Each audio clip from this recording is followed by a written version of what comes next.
Hello, everyone. My name is Danny, and this is going to be my review for The Equalizer 2.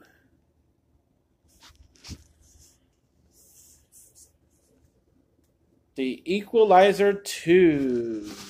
Move that there. This is a 2018 film, rated R, runs 2 hours. It's directed by Antoine Fuqua. Stars Denzel Washington, Pedro Pascal, Ashton Sanders, Bill Pullman, Melissa Leo. Denzel Washington returns to one of his signature roles in the first sequel of his career. Robert McCall serves an unflinching justice for the exploited and oppressed. But how far will he go when that is someone he loves? That is the breakdown of The Equalizer 2. Kind of a short little thing on there. I'll start by saying that I'm glad that Denzel did this, and it is going to forever be the first sequel that he ever does in his career, and maybe the only one. Who knows? So he's obviously going to remember this forever.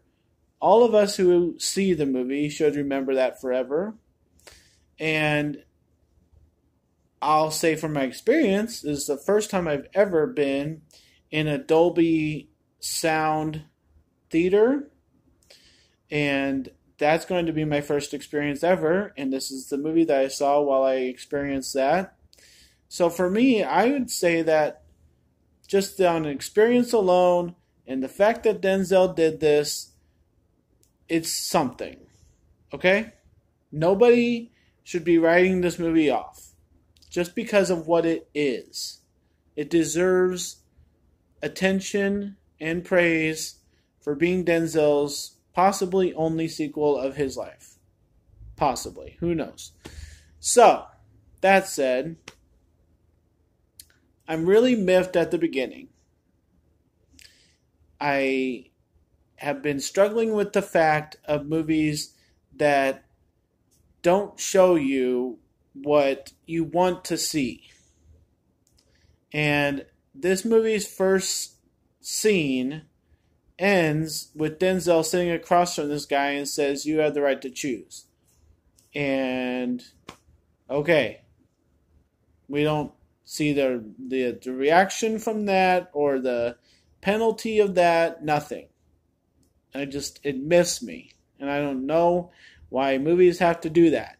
It's like, come on, have some guts and show that thing. Just show what happens. I would say that's the biggest flaw of this movie, is a lot of people taking airplanes and driving somewhere and going to another country. Like, there's big time gaps in between those, that when somebody flies from America to Belgium, that's a long time.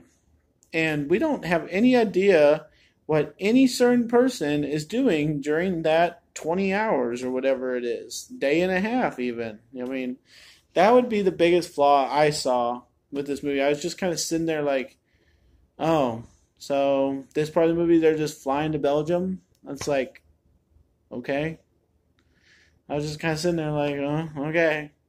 So, second flaw is predictability. It wasn't that surprising whatsoever. It kept moving, and it is an action film, and it had some action, but I got really, really tired of Denzel's character trying to just live a normal life and do normal things and be a normal guy. And, this one time he did this one thing because it was the right thing to do. Oh, this one time, we learned that his apartment is a certain way because in case anything ever happens, I don't know. This movie seemed a little loose. It didn't seem to tie people together. It didn't seem to connect things. It didn't, it didn't give any big surprise. And any movie that does that is lacking.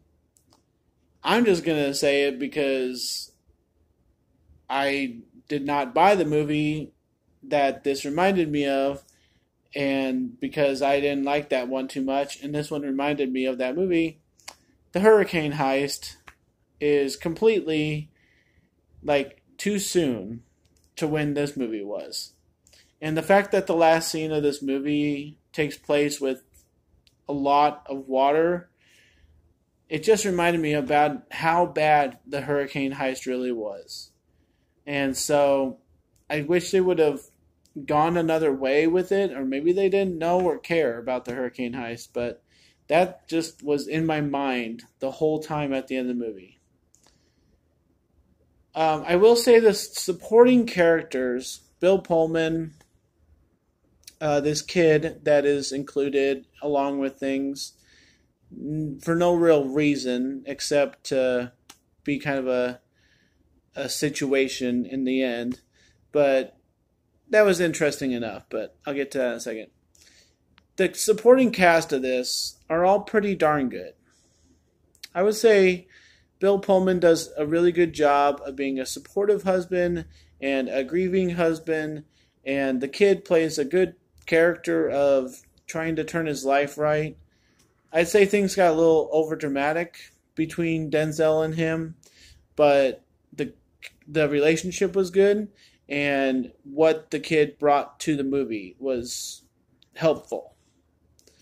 I did see a lot of stuff from the previews in this, and I got a little discouraged by that, but they did better about not giving everything away in the previews.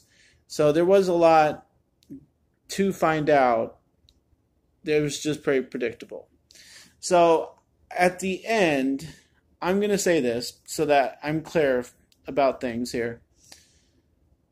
It was really, really good for the last 15 minutes. It was really good. I was wanting to yell at the screen to do things differently and don't go into that door and blah, blah, blah. But it was actually really good, and I enjoyed it. And the actual end of the movie has conclusion, has feel-good time. You know, everything is handled appropriately.